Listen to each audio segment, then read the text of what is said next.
y'all? Today, I don't know, I saw this thing is like, it was, somebody had said, can the narcissist love? Or can they change? Can they actually get to a point to where they can love? And it's like, I don't know. I don't think so. I mean, they never could feel it during childhood. What makes you think that they're gonna feel it now? What comes with love is all of these different attributes of goodness, and I think that's why, like, a lot of times, like, the Bible will tell you, you like, without love, you don't have any goodness of God in you, because love is the anchor. Love is the anchor for having good qualities. Without love as the anchor, then you can't have happiness. Without love as the anchor, you cannot have joy. Without love as the anchor, you cannot have peace. Without love as the anchor, you cannot have long suffering. You cannot be dedicated to somebody solely. You can't build a relationship wholly and solely on trust. Without love, you cannot have anything good. Because if you have no love, then you're going to have fear. And I used to think kind of hate, but hate comes along with it, but it's fear. And that's why, it also would say in the Bible, all of this stuff is encoded in there, especially when it comes to the narcissist. It says, fear not, for I am with thee, right?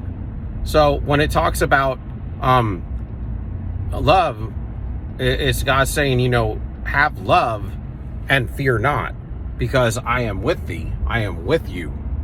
I always say that I believe that we are innately who we are, and we're just playing out that innateness, that we don't change very much. You can change through, you get changed through, salvation, or from a lot of pain. But, to some degree, you don't really change really too much of your essence, of the core of who you were. Like I always say, I never wanted to hate when I was a child, and I still don't want to hate people, or I don't want to hurt people. I always wanted love and peace and stuff, right? But I don't think that everybody comes to this earth thinking that in their innateness. Like it's hard when you're part of humanity to think like you could understand somebody like that. But when people are backwards, and you're talking about, you're dealing with somebody who's got malevolent spirits at some point, and so it's kind of crazy, because what happens is I think that they go down this construct, and the construct starts out as maybe it starts out as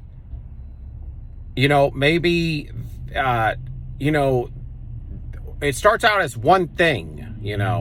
They may be jealous of somebody, and then they breed the jealousy, and then the jealousy leads to, well, I'm jealous, but also it's like, I'm jealous, and now I'm also turning to being greedy, because, and then, the greed and the jealousy, and then you go down that construct for a while, and then that construct, the jealousy meets with the greed, and they get together, okay? And then, because they have culminated together, now together, in the togetherness of that, now they can be more powerful, So then what comes next is hate, and then the hate starts to breed and to grow, because you already have, the jealousy and the greed that you have kind of constructed, because,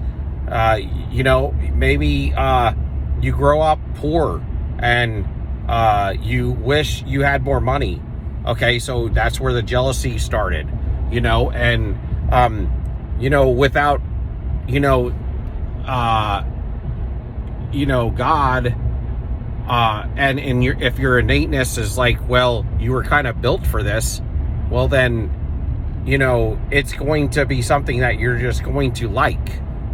Okay, and there are people that are here on the earth that they like things that we do not like, that we hate.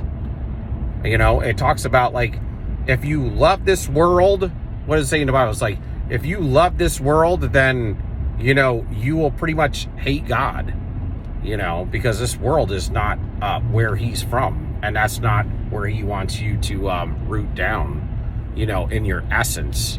Your essence should not like this earth. Your essence should be fed up with this earth, because there's a lot of everything that's going on in this earth, and everybody that's controlling this earth is corrupt. And so if you're a lover of this earth and the ways of this earth, then you're not going to be a lover of God. But if you're not a lover of this earth, then you're going to be a lover of God. So it's kind of like that's how we are with the narcissist. Okay, the narcissist is a lover of this earth because they are all flesh. Okay, and so they were born, they had choices just like we had choices, but in their essence, they truly liked the flesh, and they liked the ways of the world. And so what they do is they continue as a child to build these constructs of, you know, first it's jealousy because maybe they didn't have money. There's reasons. I think you can always find a rationalization. You know, you can always find a rationalization for it. And so, you know, your mind will always give you a rationalization. I mean, if you do it long enough, right? Because if you do it long enough, what will happen? You'll run things over. You know, your convictions will be gone, and you will not know that it's even that bad anymore sometimes, or you won't feel it. You'll go numb to it. So you do have your intuition, but you also have, you know, your essence of right and wrong. And if you do wrong long enough, you will get numb to it. And then what happens after you get numb to it is you start to get blind to it. Okay? And when you start to get blind to it, this is where the narcissist is like, well, this is where, like, people say, you know, they always dip in and out of whether or not the narcissist knows what they're doing. And it's always the answer of they do and they don't. Okay, and this is your answer here. It's both. It's both, because when they're doing it for long periods of time, they get in a trance doing it. And it's almost like they're going through the motions and they really don't know what they're doing. They don't stop to think, because they've been doing it so long and running over their right and wrong aspects of their essence for so long that they have forgotten, you know, what they're doing. They're just running on these constructs of jealousy, hate, and greed, you know, or jealousy, greed, and then hate, you know, and then what comes with hate is destruction. And, you know, you got to, all of this starts with pride. You know, it really all starts with pride. I know some of this because, you know, I got saved at the age of 20, but, you know, I grew up in this type of environment, and I was, you know, I was forced to, in childhood, be around people that were pretty low, and it was like something that I felt like that was all I could really you know, hang out with, because in the town I lived in, we didn't have my parents didn't spend any money on me, you know, so it was like I didn't have nice things and stuff, and I was kind of knocked down all the time with this, you know, put in an inferiority state, and I let that part consume me for a long time. And so with that being said, I'm sharing you a story here. You know, this is like personal, intimate stuff. So pouring my heart out again. But this is true, man. And so I walked down a lot of these constructs, not that I wanted to, and that's why the Lord gave me grace and mercy, and but for a time, as a child, I never hurt people, but I never got like benevolent, but I would just never did things really too much to people. But I started to understand like what that pride feels like, that will get you to not want to repent. I had a lot of pride, and it wasn't like pride where I was prideful of who I was, like grandiose. I was prideful of you got to act that construct to look like you're cool when you're not, because you're walking around with that inferiority and you know it. And I guess my point is I experience parts of that, and it's nothing but darkness. And you do walk around as a narcissist. I do believe that what I had felt up until I was probably 20, it started to shed off of me around the age of 17, because I started I was working really hard right after high school, so I was able to get some of my own, cheddar, some of my own money together, man, and I was able to buy some things and get out of those groups of people. I never wanted to hang out with those groups of people, but I did for a long time. And peer pressure is not talked about a lot, but it is a big deal when you're a child. It's very powerful on a negative level to a child, and it can start a lot of addictions like drinking and stuff. And when you never even cared to drink, but you're just drinking to be cool, and the next thing you know, it tastes good when it never tasted good. Most addictions never feel or taste good in the beginning. You have to keep, like I said, knocking over, not going through in rebellion against God or against the good nature of things. You have to go against your right and wrong for a period of time, and then you will go numb to it. You will actually operate in these constructs. Like I said, like they say, some are, they vacillate. So, there's going to be different subsets, the greater and the lesser and all of that, the mid-range. But I experienced a lot of that, and it will have a controlling effect on you because you're walking in and living in complete ego. Now, I never gave up on myself, but God gave me grace because, I could see that if things, would have, teetered or tottered far enough to the left or to the right, I mean, I would hate to think of what decisions I would have made. But God, so this is the thing. It says in the Bible that God tugs on the hearts of men daily, in Proverbs, I think it's in Proverbs. It could be in Psalms, but I think it's in Proverbs. I always picture like a guy on a horse, and he's tugging on, the bit in the mouth. But I always picture that, but it's, God tugging on our heart. He can tell. That was to say that he can tell, like what type of individual we are spiritually and who we really are at our essence and our core.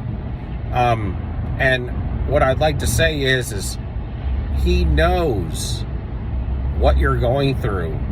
And if your heart is right,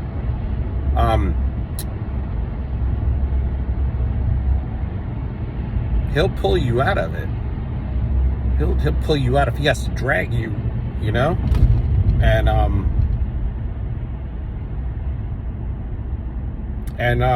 he's good. He's good stuff. He does allow us to go through some brutal stuff, man. Especially when I look back into childhood, and I've even had it in my older age. But he knows who you are, and he knows people right away who are going to give up on themselves and give up on God. And so this is what these people have done.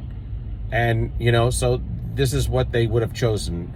Basically, it is to say that if we were born as perfect angels in heaven before this earth was or is what it is today, I do believe that we would have been the ones, a lot of us that would have that have fought for our birthright, that we would have been the ones to stay in heaven, and the narcissist would have most definitely been the one to fall with Lucifer. And so I was supposed to talk about narcissism today, and I did want to say a couple of things. They can't love. They never had love in them, probably, even from their core essence. It's kind of like what God would say about Lucifer, that you were a liar from the beginning. Okay? And that's another part of the construct of the malignancy. And so it's just good to know that if you're trying to seek answers, you can find a lot through the DSM, you can find a lot through these channels, but you know, it's always good to know that narcissism is not, it didn't originate as a personality disorder, okay? And the way the DSM goes about trying to explain it out, they're kind of going at it from a backwards point of view, because this all started from the spiritual side first, and it looks like you know, maybe it's just a personality disorder, but it is not, and that's not where it started. It's just what they have made it to look like, or what it has become to look like. But it is a personality disorder as well. But when your spirit is hell-bent and destroyed, or hell-bent on evil, okay, you got to accept the fact that there are people that are born, and in their true core essence, they love evil.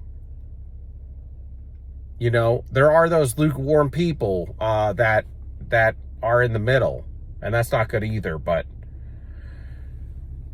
there's a lot of people that you have to accept, and I had to accept that too. There's people that are born and their perfect true essence is they love evil.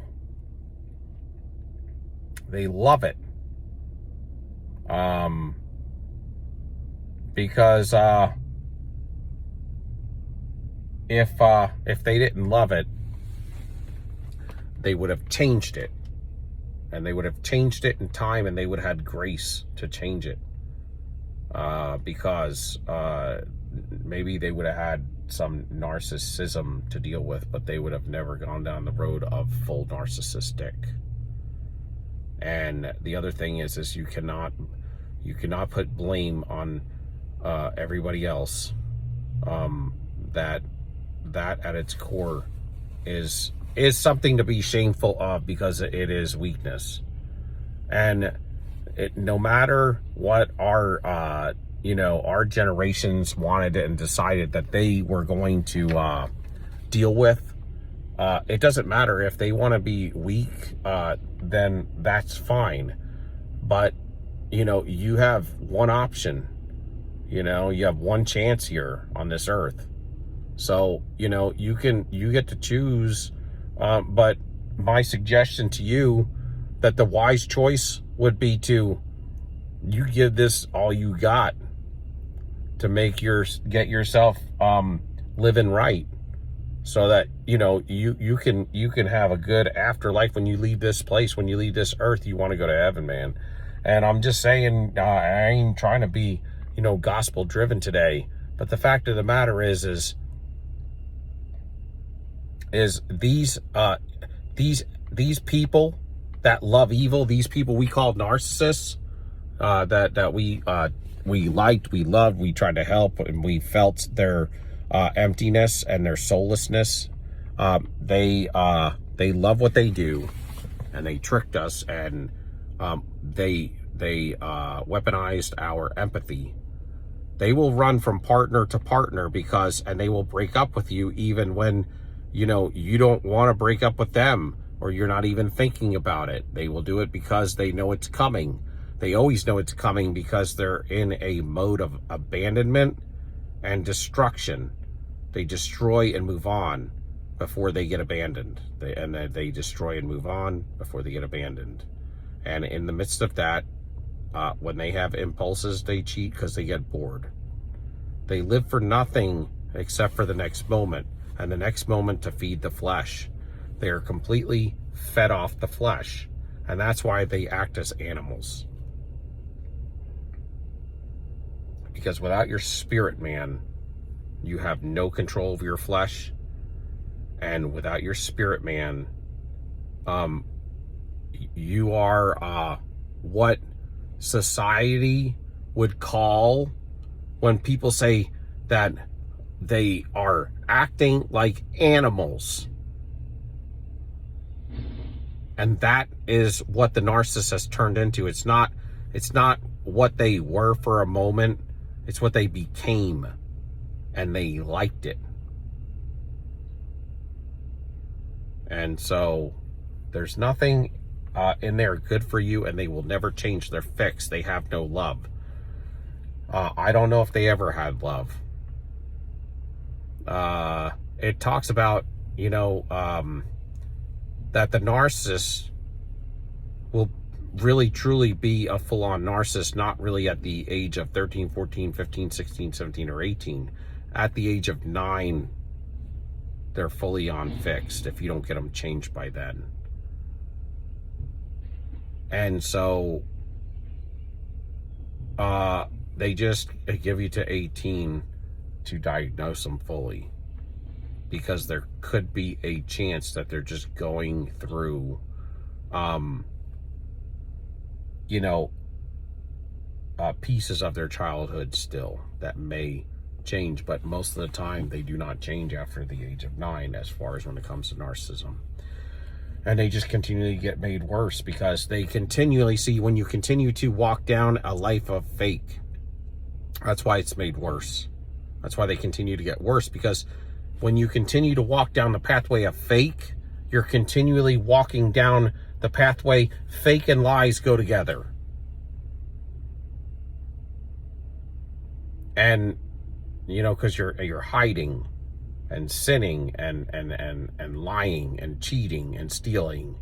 And so being more and more fake, because they're devising better ways to do things, better ways to hide things. It's kind of like a drug dealer is going to find better ways to hide his drugs if he's in the game for more than 10 years. The first couple of years, he was remedial with hiding it. But, you know, as the stakes raised, well, they had to get cubby holes placed in their car where the cops wouldn't find them. They might have been airtight sealed. They might have used, you know, Vaseline wrapped around the bag so the dogs wouldn't smell it. You know, they found a better way, you know, to chop it up, and a better way to sell it, a better way to smuggle it. That's, you know, that's the construct of a drug dealer, right? And then washing the money, the best way to wash the money and get the most profit margin. So, and then you want to try to go legit, which is all a lie. Okay. And it is all, what is it? A fantasy. That's where the drug dealer gets in a fantasy. They believe that shit right there, and then that shit gets them busted in the end, and then that's it. They're done. You can't get away from God, and you can't get away doing evil. It's always going to come back, and it's always going to be bad for you, and it's always going to be when you least expect it, and a lot of times it's going to be quadrupled on top of you, to where it's going to be so bad they're going to put you in prison for life. You know, in situations, you know, like the drug dealer, but I'm saying, or they're going to damage you, okay, for life. So what's always best is to walk down the construct of holiness. So give me a like, a thumbs up, and a subscription. I love y'all. Stand tall, soldier up. Peace out. Love y'all. Peace.